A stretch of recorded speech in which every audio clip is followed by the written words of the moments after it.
এক নম্বর শিক্ষা, এক নম্বর প্রত্যেক মুসলমানকে কোরআন এবং সুন্নাহর শিক্ষায় শিক্ষিত করতে হবে। আমি অন্য ধর্ম নিয়ে কথা বলছি, তারা তাদের মতো দিন পালন করে, লাকুম দীনুকুম ওয়ালিয়া দিন, লাকুম দীনুকুম ওয়ালিয়া দিন, তারা তাদের ধর্ম পালন করে করুক, আমাদের কোনো মাথা ব্যথা নাই। প্রত্যেক মুসলমানের বাচ্চাকে কোরআন সুন্নাহর শিক্ষায় শিক্ষিত করতে হবে এবং একই সাথে এই যুগকে চ্যালেঞ্জ করার জন্য যত সাবজেক্ট দরকার সব সাবজেক্ট আমাদেরকে শিখতে হবে ইনশাআল্লাহ। একমুখী শিক্ষা না, দ্বিমুখী শিক্ষার মেরুকরণ না, একদম দ্বিমুখী শিক্ষাকে একমুখী করে একটা কম্বাইন্ড এডুকেশন সিস্টেম চালু করতে হবে। যদি আপনারা না পারেন আমাকে দায়িত্ব দেন, আমাদেরকে বলেন যে ভাই বা ছোট ভাই, তোমাকে আমি 1 বছর সময় দিলাম, শিক্ষার বিষয়গুলো গোছায় দাও, বিনা পারিশ্রমিকে ইনশাল্লাহ করে দেব, কোনো সমস্যা, 1 টাকাও দিতে হবে।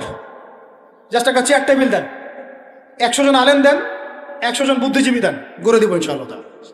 প্লে গ্রুপ থেকে মাস্টার্স পর্যন্ত আমাদের ছেলেমেয়েরা এমন শিক্ষায় শিক্ষিত হবে যেটাকে শরীফের গল্প শেখাবে না ইনশাআল্লাহ। বরং আমার ছেলে পাইলটও হবে, বিমানও চালাবে, আমার ছেলে ইনশাআল্লাহ হাফেজে পড়ানো হবে ইনশাআল্লাহ, আমার মেয়ে ডক্টরও হবে ইনশাআল্লাহ, আমার মেয়ে আয়েশা রাদিয়াল্লাহু আনহার মতো মুহাদ্দিসও হবে ইনশাআল্লাহ। আমাদের এক ভাই সে রাজনীতিবিদও হবে ইনশাআল্লাহ, জুমার খুতবাও দিতে পারবে ইনশাআল্লাহ।